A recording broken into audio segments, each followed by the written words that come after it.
Sindh TV news MQM ऐं PP में मुआहदे जा तफ़सील हद करे विया आहिनि। मुतहदा जा एडमिनिस्ट्रेटर रखण, नौकरियुनि में कोटा, नाणे जी विर्छ वारा मुतालबा मंज़ूर कया विया आहिनि। चीफ सेक्रेटरी ऐं IG समेत ऑफिसरनि जी मुक़ररी बि मशवरे सां थींदे। PP मकानी निज़ाम बाबति सुप्रीम कोर्ट जे फ़ैसिले ते अमल जी पाबंद हूंदे अदालती फ़ैसिले मूजिबि महीने अंदरि कानून साज़ी करण ते इत्फ़ाक़ कयो वियो आहे।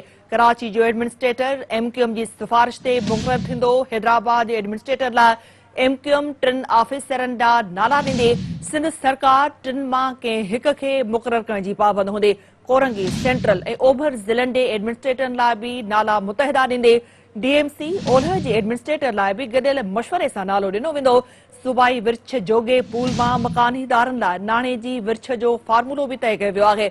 रिवेन्यू उगाड़ी जे उञाण खे वधीक अहमियत ॾिनी वेंदे सरकारी नौकरियुनि लाइ 60-40 वारी शरह तहत कई वेंदियूं। मकानी हुकूमतुनि लाइ तकबंदियूं बि गॾियल मशवरे सां ई कई वेंदियूं। चीफ सेक्रेटरी ऐं IG सिंध जी मुक़ररी गॾियल मशवरे सां थींदे। ऑफिसरनि जूं बदिलियूं ऐं मुक़ररियूं बि गॾियल सलाह मशवरे सां ई थींदियूं। सूबाई हुकूमत जी जोड़जक बि गॾियल सलाह मशवरे सां कई वेंदे। इंतहाई अहम अपडेट्स नाज़रीन अवां सां शेयर कंदा पिया हलूं त सिंध टीवी न्यूज़ MQM ऐं PP में मुआहदे जा तफ़सील हद करे वरिता आहिनि। मुतहदा जा एडमिनिस्ट्रेटर रखण, नौकरियुनि में कोटा, नाणे जी विर्छ वारा मुतालबा मंज़ूर कया विया आहिनि। चीफ सेक्रेटरी ऐं IG समेत ऑफिसरनि जी मुक़ररी बि मशवरे सां ई थींदे।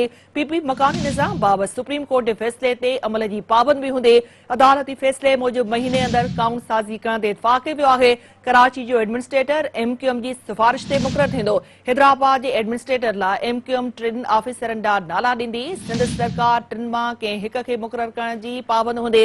कोरंगी, सेंट्रल ऐं ओभर ज़िलनि जे एडमिनिस्ट्रेटरनि लाइ बि नाला मुतहदा ॾींदे। DMC ओलह जे एडमिनिस्ट्रेटर लाइ बि गॾियल मशवरे सां नालो ॾिनो वेंदो। सूबाई विर्छ जोगे पूल मां मकानी इदारनि लाइ नाणे जी विर्छ जो फार्मूलो तइ कयो वियो आहे।